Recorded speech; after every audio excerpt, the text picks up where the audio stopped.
What's up, guys? It's Twisty. It's Toast. Back for season 2. And you probably can't hear me because my microphone's over here, but now it's over here. You're very loud now. Wait, maybe my volume's too high. Is it we were watching a show yesterday called Miniature Wife, and the guy was talking normal and it was killing her because she was a miniature wife. Well, anyways. Well, lessons learned. We were talking offline real quick before we started this. Lessons learned. I'll tell you what lessons learned is gratitude. I'm grateful for Jesus this week. I'm grateful for. Did you see the news about The Joint? No. They partnered with Honda. So your boy out here been telling you guys all this last year what's going to be the biggest thing that you got to be investing in is Oh, right, yeah. corporate wellness. And guess who? They always come to the table and they just do it right, and they do it. You might not agree with their price. You might not agree with their walk-in principle, but The again, root's back. It's like a root down approach. but publicly traded chiropractic, partnering with corporate wellness. It's Now I know wellness chiropractic. That's it's the model. wellness, right. So I don't agree with everything, but they get such poo-pooed on. Poo-pooed on? That doesn't count, right? Because we're talking about lessons learned, so we got to let people know. We learned that. Tristan's not going to swear on this show anymore, but he's got to show that he just is going to let it rip on. So you get your yin and your yang. We're going to keep this one safe, not for the kiddos. You just got to remember WWJD. JD. Yeah. On that note, how was your Easter? It was good. It was pretty mellow. Do you guys go to church? No, we didn't. There's a church that Jill's son goes to, and he watches that online. So I haven't found a church here that I like yet, honestly. But somebody told me about one the other day, and we're gonna go check it out. So People are going to, there's something about my dad that people don't know, but one, he used to love to buy his suits like black preachers in the 90s and still does. And he had a whole congregation of an African-American church in Syracuse, New York. And we were in and out of the church growing up, but that was my favorite church growing up that we would go to, because it was just so passionate and just loud, and it was crazy, and but now we go to like it's a revival. now we go to like a hipster. My wife is getting involved with Jesus, and I'm like, first of all, before I cut my hair, I look like Jesus, so you're already married to him. If you had to pick, why do you think you haven't found a church? Oh, Because you're in the South. There's got to be a lot of different options. I gotta be honest, dude. I mean, church is different culturally speaking in the different parts of the country. Like You don't have the hipster churches there with they're playing like this rock church music? I heard about might be a hipster church.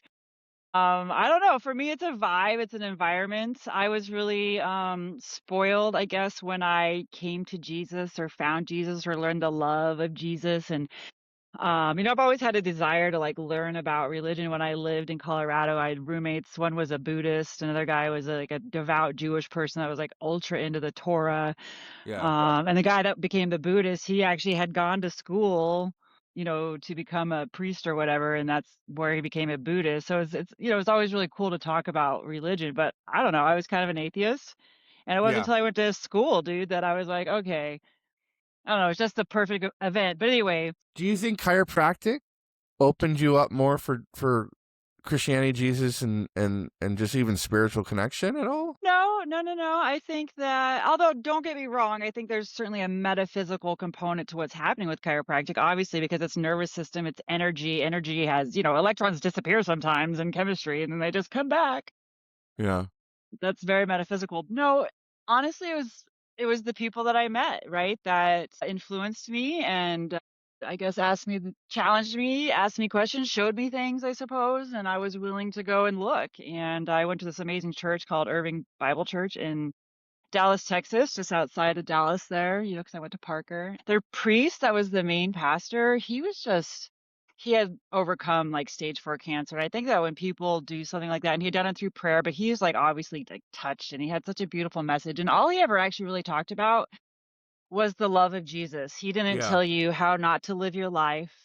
and you're bad if you do certain things and all the things. And like, I don't know, it's also like this really nice amphitheater setting, but that's what I want to find again. I like the amphitheater, but I really like just like being told the story of love and gratitude, kindness, forgiveness, all those types of things versus like, oh, I mean, being in the South, there's a lot of talk about sin. I think that we're gonna get some comments on this one from people going, "Well, that's not what it's about." And I love how that's like the things that I get fed in my reels now because we're all into this stuff, me and Kat, and I'm like, um, how you interpret the Bible. It's such an interesting thing. Like, well, that's not the real Bible. That's the other Bible.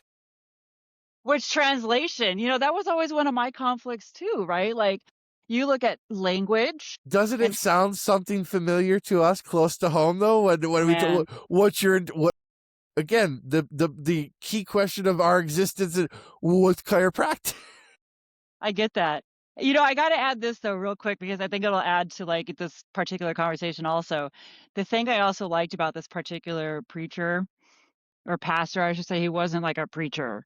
He had a PhD in theology and he was able to pick apart the language. And he's like, it said like this, which literally mean this, and then it was translated to that, and then it took on this meaning. And I was just always like, man, it just meant so much more when you can see how meaning changed through language.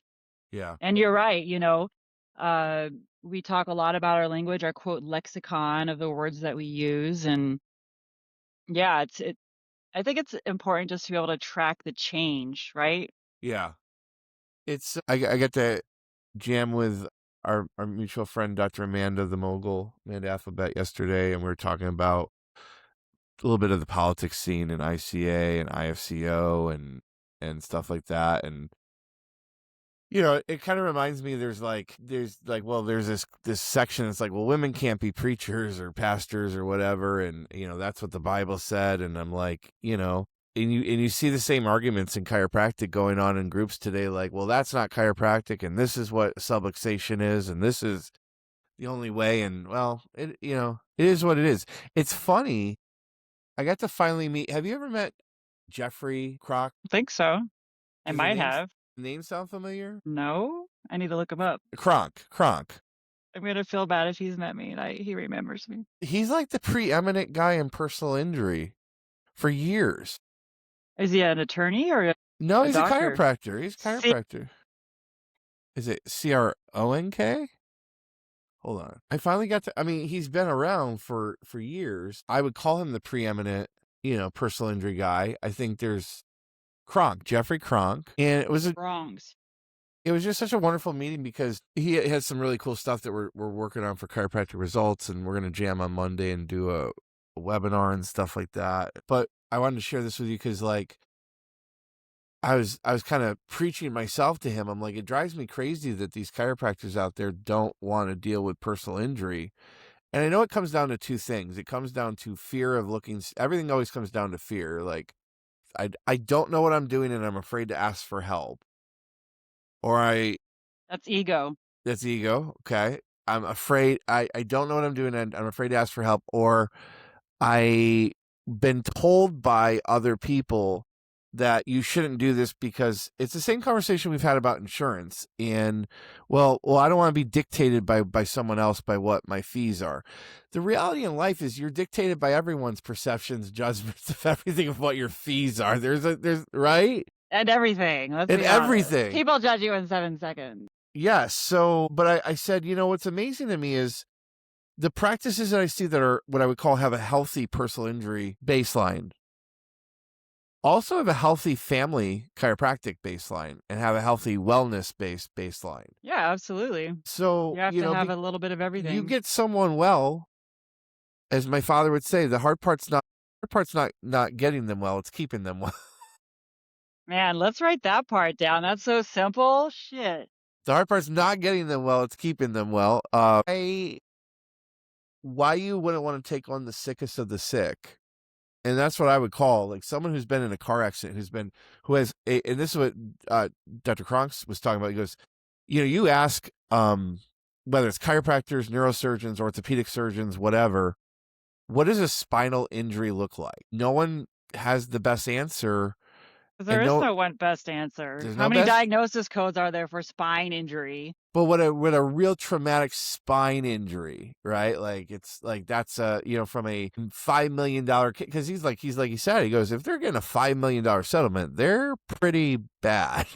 Like so I've seen PI doctors that I've worked with who've had miracle cases, or they've created miracle cases, and it transcends into their family, and then the family, it transcends into the community. And so I just say to those docs out there, if you're not putting in the effort and time, and you're shy or scared, don't be. There's nothing to be afraid of. As we learned this week, there's nothing to be afraid of but God himself. Huh. The only thing to fear is self, right? Right. Which is God. So, what's cooking for you? We're going to Cincinnati today. We got to go Oh, get, goody. we got How much fun? Is that's that a, a drive for you? it's like a 2 hour drive. We got to go see a specialist for my wife. And, Mm, good times. Hope all as is I well. say, if you have something, I was talking about this with another doc the other day who's got Lyme disease, and I said, you got to start sharing about this. You got to start, like, I think the personal branding of being what I used to call the shiny and clean chiropractor, with the beautiful wife and the two beautiful kids, and here's the website, and I got into chiropractic because I was an athlete in high school, and my mom got me to see a chiropractor. That story. Yeah, I love that story, and I love that you're beautiful and you're awesome, and you're so connected to the universe. But the reality of the people that you work with are the people of Walmart, and the people of Walmart are the people that are not well.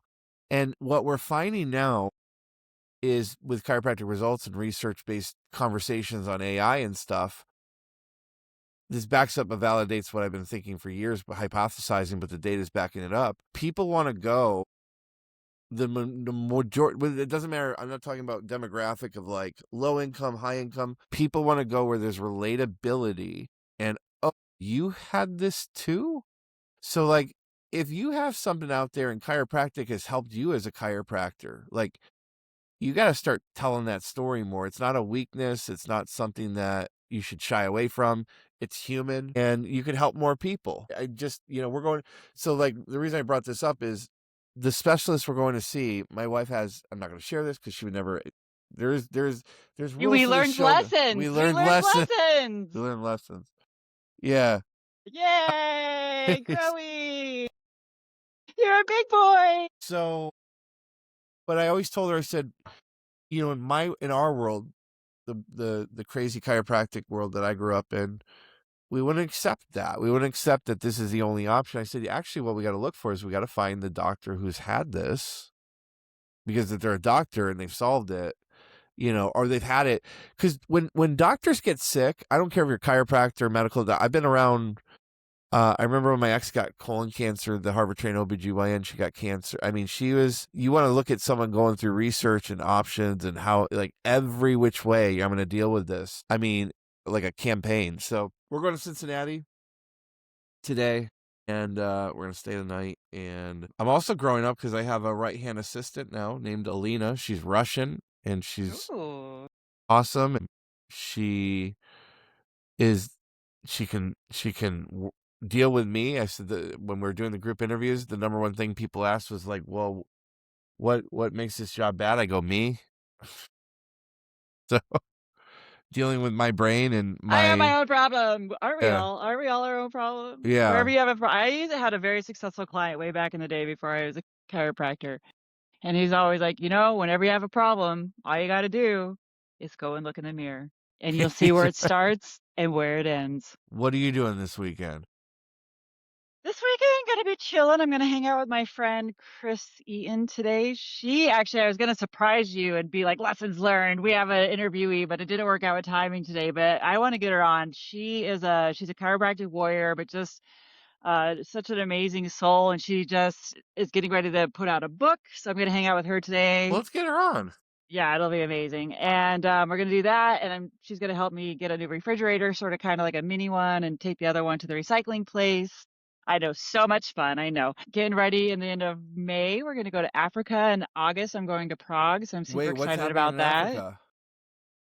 Is it a mission trip or is it a? awesomeness. It's just a. It's a no It's mission gonna or. be no, it's not a mission trip. It's gonna be hanging out with friends and new people That's cool, dude. next to the what is it? Siberian desert? Let's go. Siberian. One of Jill's friends invited us, so that's gonna be exciting. And I'm gonna go to Prague to finish up a certification I've been working on for many years now. I finally decided to bite the bullet and Is go over that there. And is that Cairo related or outside Cairo related certification or bridge I both? guess it's outside of Cairo, but it definitely applies because the founding principle of this approach, it's I don't really wanted to call it a therapeutic approach, but I use it. It's about axial postural stabilization, but it's all neurologically based, and it's all based on innate intelligence. The innate intelligence of a baby's Why are you getting stabilize. this? I mean, with jaded I question, don't but know, because why? I can, because I've already been, I've taken all the classes. It's a great class. It's been game changing for my patients and myself as far as like long term chronic things. And I mean, why not? You've put all this work into it if that's the thing you got to do. And plus, somebody else I know that's been in my classes is going to be there also. And maybe my favorite teacher is going to be there for a few days. So it's helpful to have people that you know when you're traveling abroad. So this sounds like a bridge into mental wellness, right? Am I wrong or? No, I mean, isn't all healthcare bridge into mental That's wellness? lit. You answered the question I was going to ask, right? Like it was like this again goes into the Dewey Decimal System of chiropractic, and I was going to say, when we're talking at the start about corporate wellness, one of the entry points is obviously burnout, stress, just employee optimization, and a lot of the EAP programs, the employee assistance programs, um, are geared towards mental wellness. And I remember one of the chiropractic assistants who was doing calls. I had them doing calls to the EAP programs around, and she writes me back an email going, everything is mental health. And I go right back, just a one word email. That's trauma's toxins. Right where, so if the corporate wellness world is going, look, what we care about on the front level is mental wellness, and psychiatry is a recession proof industry. And we haven't yet, this is my problem with chiropractic results. And I'm really grateful for Austin Cohen and the integration we're doing with Chiro 180 and his spinal health scores. I still don't think we found what our actual, what's our smile rating? What is the ultimate indicator of like, and maybe we'll never figure it out. Everyone's upset with me about, no, they're not upset with me. I'm trying to bait people here, but Mm. they're not upset with me about learning. See, I really want to bait people with this, but no one's really upset. But there's a lot of people that come in and going, no, well, here's what you should do. And I'm like, well, I got to keep chiropractic results simple. It's got to be simple for the bots. And I keep thinking of David Fletcher learning. Here's a learning who's yet to reach out to me and say, hey, I appreciate your feedback for a thing I did with Stephanie Libs. So I don't know where we land, but I still love and respect David Fletcher. And I love that he talked about dentists and like they're in the smile business. We are in, dare I say, the O face business. Learning, The Melba. Chiro I can't go face. down that rabbit hole with you here. We're in the, so if we bring this back to, you just talked about going to church and what you're like, are we ultimately in the love business? I mean, is that too cliche to say then? Are we in the, because then what is love? Like, we're not talking romantic love, but what is love, right? Like, what is love Agape. passed on to brothers and sisters? I love you. I care for you. And this gets into that whole old school, Parker stuff, LL as was imparted, has been imparted on you and imparted on me as I grew up, right? And we're learning. Tell our Maybe viewers what LLL means. Living last, loving, lather, love, love love lavishly. lavishly, and learn. It's a good one. I didn't remember that one. Yeah. I mean, to think, Jim Parker was his own little Jesus in a way. I mean, you think of Jesus as like, Without any hair. what? Not here? Without any hair. But like he was like it was a little homely, like he was not a good looking man, but he, I mean, like from a standpoint of like what looks would be perceived as, and he had a very southern kind of grinding voice, but you could just listen to him for hours at the same time, and he had this presence and charisma, and I remember people telling me the last couple of years that he was alive that they walked past, he'd be the last one out, like a college football coach. First one in the morning, last one out. And I just, have such respect for that tenacity and hustle. But the messages that he had were, so impactful. I know. I mean, check it out. My husband spent a good majority of his entire youth chiropractic life, like, It built him. being in those hours with Yeah. Jim, you know what I mean? And, like, talk about somebody who definitely lives those that approach, those principles to that I see it level. in his social postings, and my dad's too. Not that you want them to get away from it. I think that we need to lean into it more. I wish we had I more of agree. that. I wish we had more of that back and there was That more, love, right? yeah, more of that. And that goes back to what you're talking about going to church. And that's what I think for a lot of people felt like when Sid and Jim were around at Life and at Parker. That's probably like, unfortunately, I think we're missing some of the good pastors and preachers in our profession now.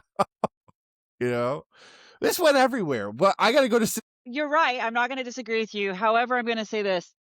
Just like the modern day pastor preacher in the church has evolved how to give their message, but give the same message, I think that what we need to figure out is that. Because I feel like sometimes some of the messages are still archaic. you. Like we've heard it Yeah, all.